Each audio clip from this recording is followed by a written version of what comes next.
从明年开始啊，我们再去银行存款可真的是要注意了。银行经理透露了重要信息，明年开始呀，不要随便的存那种定期了。3个现实原因真的是太扎心了啊！听他说完以后呢，我算是彻底明白了。多亏了银行有个工作的朋友提醒了我，否则呢，我真的是可能跟大家一样，想不到存款呢居然还有这么多事情。眼下呢，银行是不断的在下调这个利率啊，存款呢可不是一件小事儿。因为呢是直接关系到咱们老百姓自己的一个收入，为了能够让自己的一个收益呢可以增长更多，我听完以后呢也是赶紧的给大家分享一下。对于存款呢比较关注的朋友啊，一定耐心的把这个视频给看完，也记得点赞、收藏、转发给身边的一个亲朋好友啊，确保呢他们也知道存款的一个重要性。尤其是这2年啊，银行存款比较多的一个朋友，更要加倍的一个重视啊！大家都知道，以往3年因为种种的原因，我们每个人呢，只要是赚到这个钱之后呢，都是第一时间呢存到这个银行里面。只有这样呢，过起日子来呢，才会让人心里呢才不会发慌，钱存起来呢才是最安全的啊！而且呢，还能够额外获得一部分的一个利息，可以说真的是稳赚不赔啊！目前来讲呢，应该是最稳定、最稳妥的一个投资理财的一个方式了。包括去年解封以后，普通老百姓更是不敢再盲目的去消费了，生怕到手的钱呢花出去以后呢再也赚不回来，整个消费观念呢也是发生了翻天覆地的一个变化。尤其是现在的一个年轻人，更是养成了一个存钱的好习惯。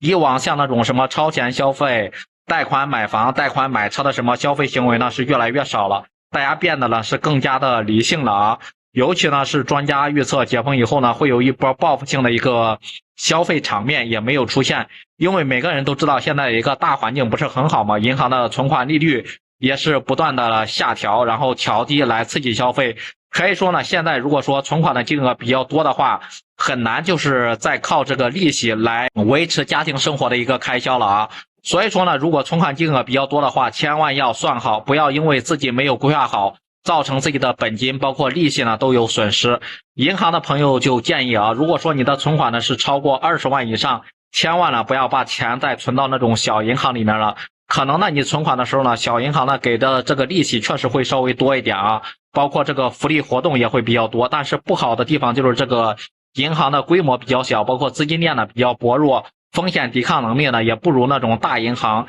整个23年大家也看到了很多地方的那种银行呢都有倒闭的这个新闻出现，千万不要为了那个不多的利息啊，让自己的本金呢受到损失。毕竟呢，你说明天和意外哪个先来，谁也说不准，对不对？就好比去年那么多企业暴雷，最终买单的不都是咱们老百姓吗？那第二点就是存款的时候呢，一定要擦亮自己的一个眼睛啊，保持清醒的一个头脑，不要轻易的去投资一些自己不懂的一个理财产品，哪怕是收益再高，5%、6%的收益，也不要随便的去投资。咱们普通人呢赚钱真的是不容易，如果说被一些客户经理给忽悠了，买了那种理财产品，后期呢自己急需用钱的时候也都是取不出来的。而且呢这几年像那种什么股票基金的一个收益也都是非常低的啊，想赚到那种高收益真的是难上加难。不管就是什么时候啊，大家都要牢记，投资呢是有风险的，入行呢是一定要谨慎的。那第3点就是俗话说得好，鸡蛋呢永远不要放在一个篮子里面啊，